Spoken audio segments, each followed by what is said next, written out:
Do you think Mrs. Parker Bowles was a factor in the breakdown of your marriage? Well, there were 3 of us in this marriage, so it was a bit crowded. Queen Camilla's and Princess Diana's relationship has always been highly publicized due to the dramatic love triangle between both women and King Charles. While things may have been complicated between the 3, a surprising revelation has surfaced from an inside source. Allegedly, Queen Camilla and Princess Diana had a phone conversation just days before Diana's tragic passing. This raises the big question, what exactly was the call about? Did they finally make amends, or was it about something else entirely? Join us as we uncover all the details of one unexpected phone call. Love triangles are ugly, and they are just as dramatic as they sound, with one party getting hurt at the end of the day. There was a widely publicized one back in the 1980s that has remained on people's lips from then up to this very moment. The triangle between Queen Camilla, Princess Diana, and King Charles was perfectly summed up when Princess Diana famously said, "There were 3 of us in this relationship." And as time would tell, she wasn't wrong. Now, following all the drama, everyone thought both women were sworn enemies. But, well, our thoughts were wrong.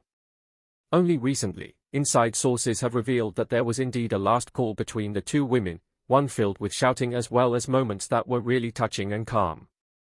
Now, if you're curious to find out the details of the phone call, sit tight. While the timeline of the exact relationship between Princess Diana and Queen Camilla might be a bit unknown, what we know for sure is that the 2 women didn't have problems with each other until a man came into the picture. And you guessed who that man is, that's right, it's none other than King Charles. Obviously, the friendship between Camilla and Diana didn't exactly blossom before Diana and Charles got married. But before we get into all the details of the phone call, let's lay down the basis. Back in 1980, during her notorious BBC Panorama interview, the People's Princess famously said, "There were 3 of us in this marriage, so it was a bit crowded." And boy, she did not lie. Now, following this interview, there was a more private interaction that took place between Princess Diana and Camilla Parker Bowles during a 1987 party regarding her and Charles's affair. Diana attended the gathering, which was hosted by Camilla's sister, Annabel Elliott, despite not being close with any of the other guests. According to Diana's former bodyguard, Ken Worf, in Diana, Her True Story, Andrew Morton wrote that Diana described herself as a fish out of water at the party, though she had decided to try her hardest. During an interview with ITV, Worf recalled the tension that arose when Diana arrived, which surprised many of the partygoers.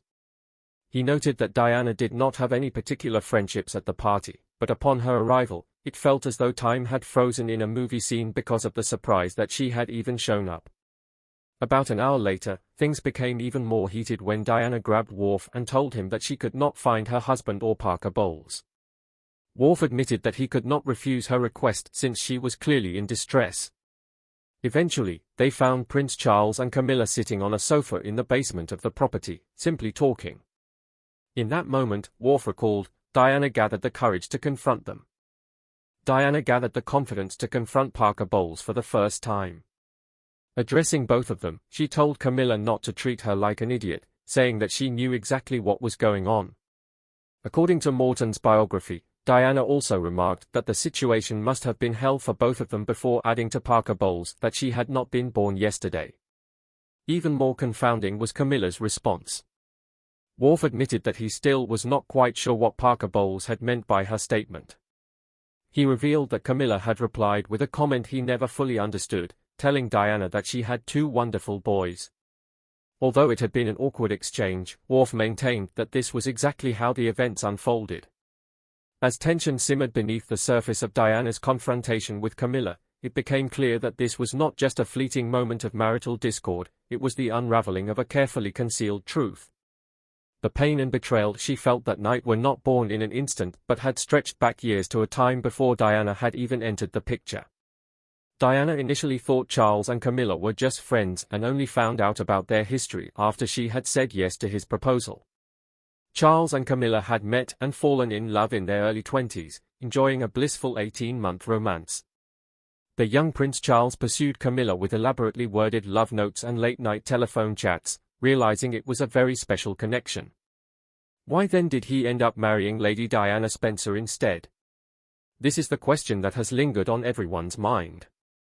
However, the answer might seem far-fetched. 34 years after their first meeting, the Prince of Wales and Camilla Parker Bowles were finally married on April 9, 2005. Their long-term relationship as friends and lovers was summed up in the Sunday Telegraph's headline, "Husband and Wife at Last." At the reception of their wedding at Windsor Castle, Prince Charles's mother, Queen Elizabeth II, offered a toast to the newlyweds in front of 800 guests. She expressed that despite the obstacles the couple had faced, they had come through, referring to Camilla as the woman Charles really loved. Not surprisingly, the Queen, a lover of horses and horse racing, used racing references as she welcomed Camilla into the family. Beshers Brook and the Chair are fences at the Aintree Racecourse, where the Grand National takes place. It was in the summer of 1971 when Prince Charles, then 22, first met Camilla Rosemary Shand, who was 24. A legend has been fostered that the couple was introduced at a polo match at Smith's Lawn in Windsor. However, according to Jonathan Dimbleby's authorized biography The Prince of Wales, the introduction was made by a mutual friend, Lucia Santa Cruz, daughter of the Chilean ambassador to the United Kingdom, whom Charles had met when he was a student at Cambridge. It was reportedly an instant attraction between Charles and Camilla. During an 18-month period, their friendship blossomed into a love affair. They shared a lot in common, including an appreciation for the comedy of The Goon Show, a BBC radio series devised by Spike Milligan. Charles also liked that Camilla was very much at home in the country, enjoying horses and hunting. However, this is where things got complicated. Camilla had been involved in an on-and-off relationship with Andrew Parker Bowles, an officer in the Royal Horse Guards, that began when she was 17. But Andrew was said to have a roving eye. Andrew Parker Bowles was involved with several women at the same time. In 1970, he dated Charles's younger sister, Princess Anne, as they shared a common interest in horses. However, marriage between the pair was out of the question as Andrew was Roman Catholic.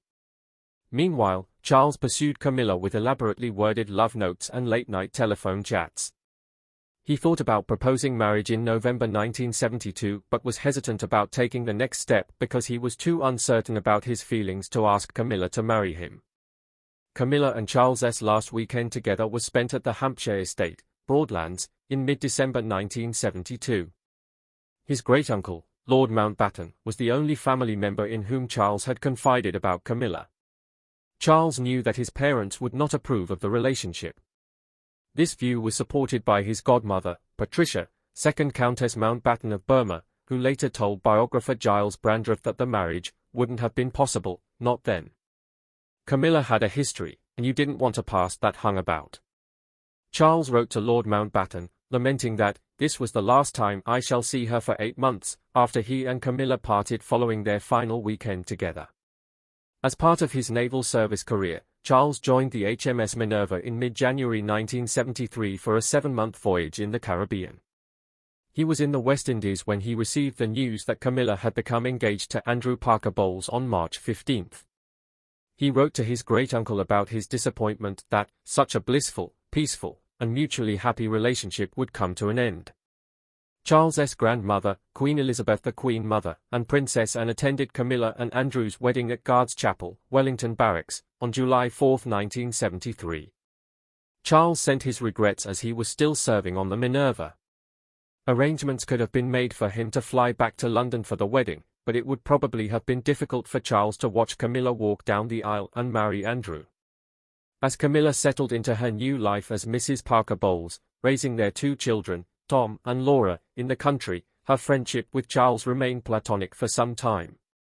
The years that followed, which Charles would later refer to as his footloose years, were a time when he was linked with numerous women, most notably Dale, Kanga, Tryon, Amanda Knatchbull, Anna Wallace, and Lady Sarah Spencer, Diana's sister.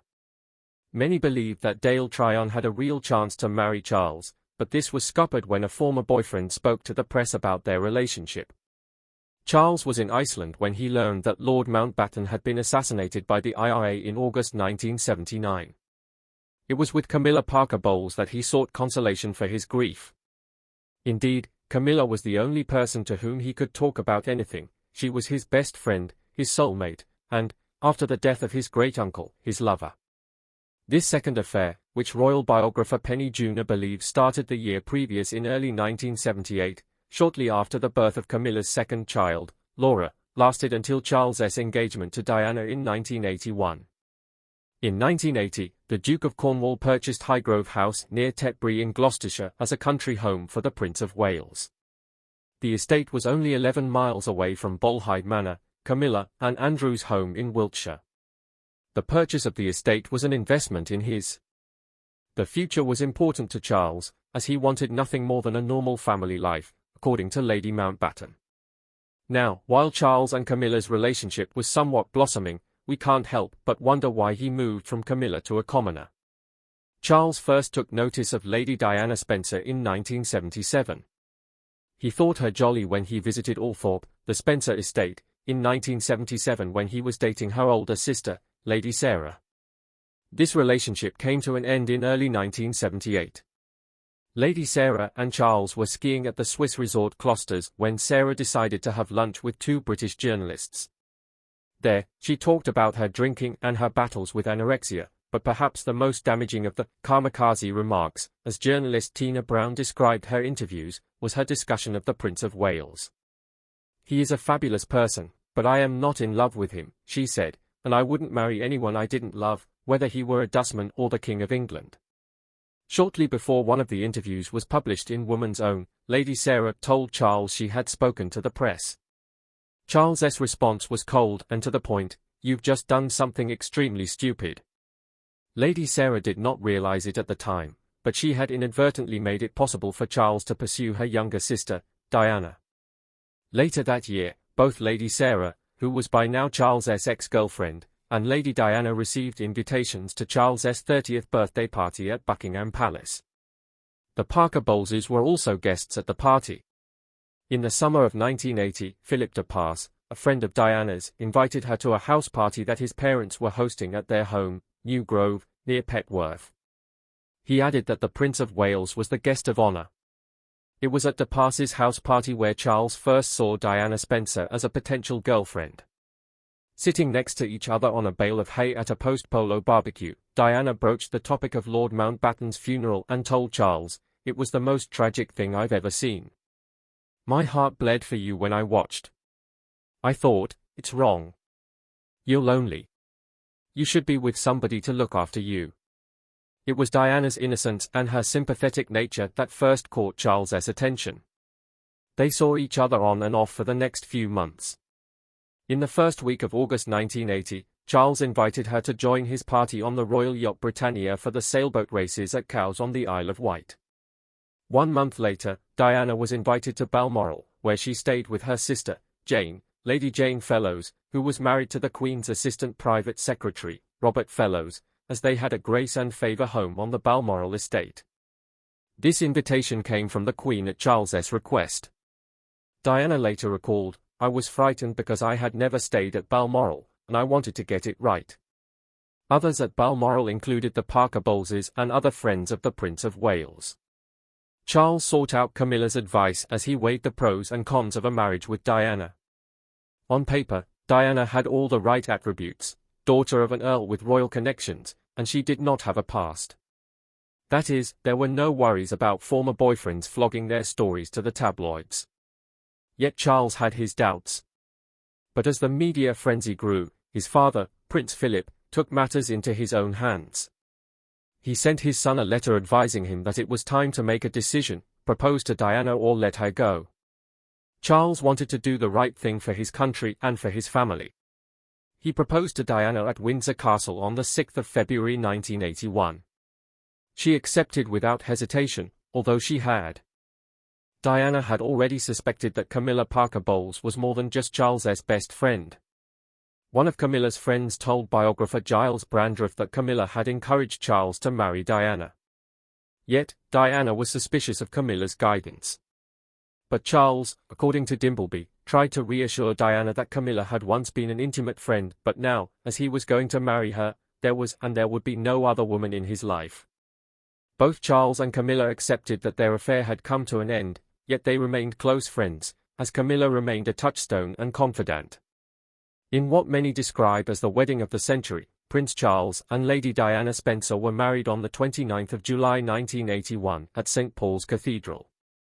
The couple had two sons, William, born in 1982, and Harry, born in 1984, before the first fissures in their marriage began to appear.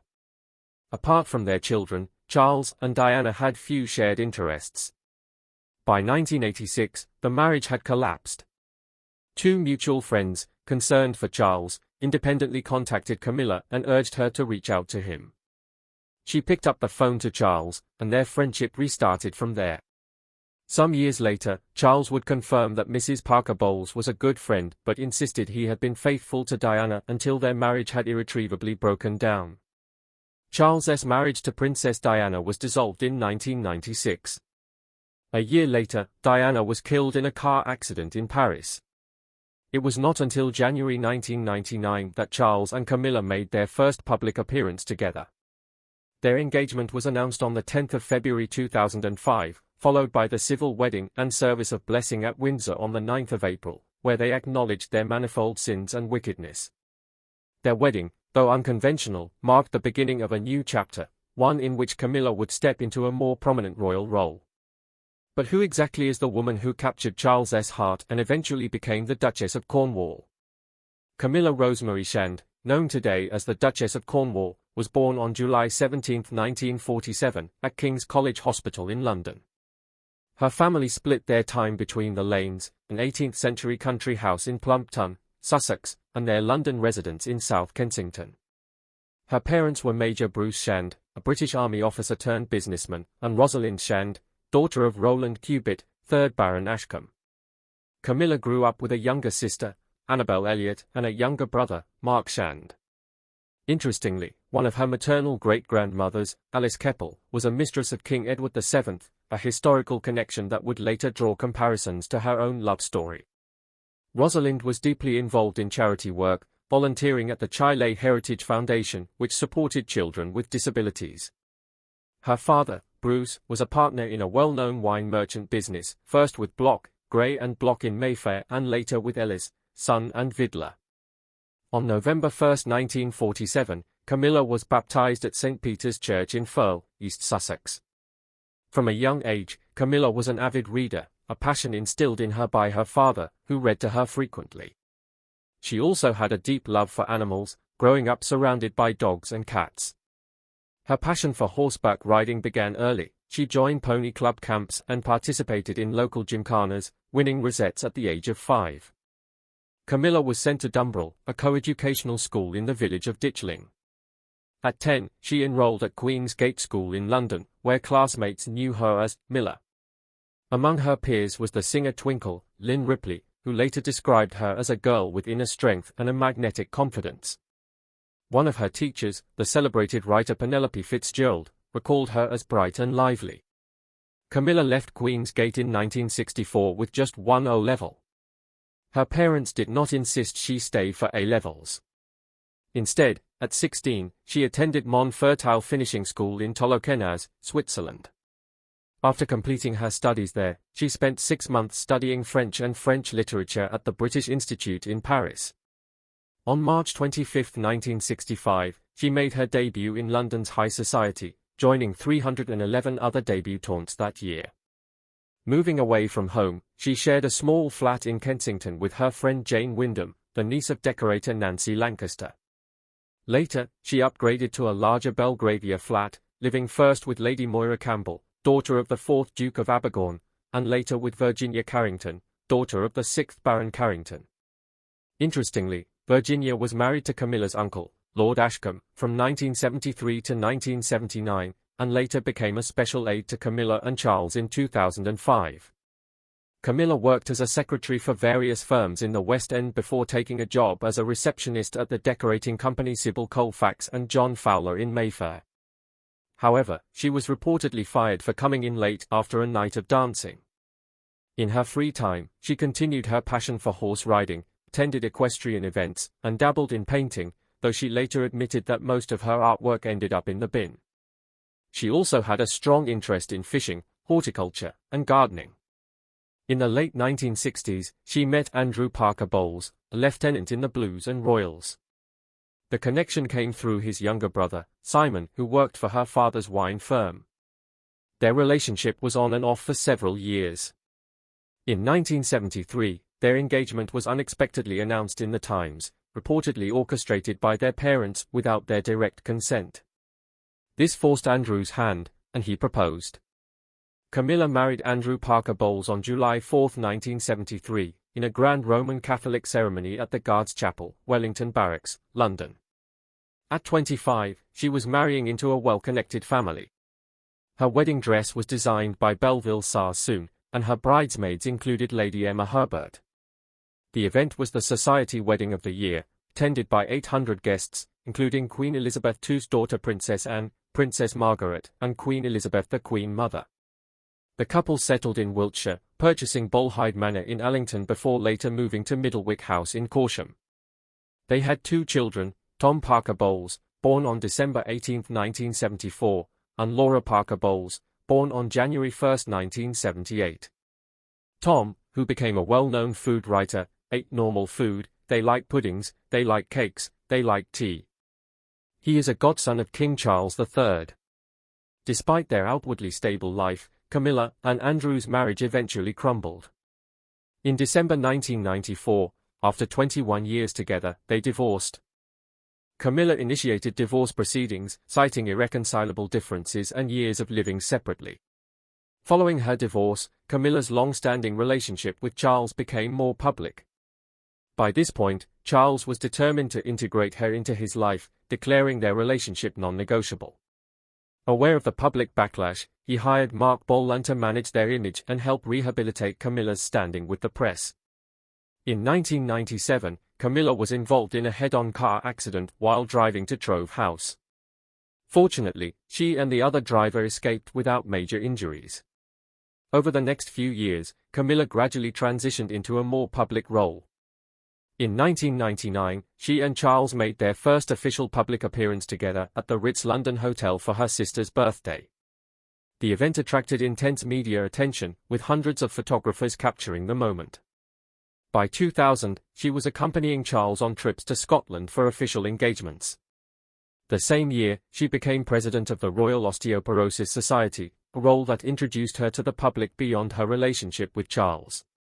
That same year, she had a significant meeting with Queen Elizabeth II at the 60th birthday celebration of the former Greek king Constantine II. This encounter was widely seen as the Queen's implicit approval of her son's relationship. Camilla's presence at royal events increased over time. In 2002, during the Queen's Golden Jubilee celebrations, she was invited to sit in the royal box behind the Queen. Charles even privately funded 2 full-time security staff for her. By 2003, Camilla moved into Clarence House, Charles's official residence. By 2004, she was attending nearly all of Charles's official engagements, including a high-profile visit to the annual Highland Games in Scotland. Speculation about their engagement grew, with public opinion polls showing increased support for their marriage. Despite this, Camilla continued to face backlash from Diana's supporters, many of whom viewed her as a homewrecker. Negative opinions were voiced in letters to newspapers, and online social media trolls created fake fan pages dedicated to Diana to mock Camilla. Over the years, however, public perception gradually shifted. By the time she and Charles were officially married, Camilla had cemented her place in the royal family. In 2023, The Independent named her the most influential woman of the year, and she appeared on the list again in 2024. Camilla's journey from an aristocratic young woman to the most controversial royal partner in modern history, and finally to a widely accepted royal figure, has been nothing short of remarkable. Whether you love her or not, one thing is clear, she has cemented her place in history. What do you think of Queen Camilla? Let us know your thoughts in the comments below. If you enjoyed watching this video, make sure to like, share, and subscribe to our channel for more. Also, click the next video shown on your screen, you will enjoy it.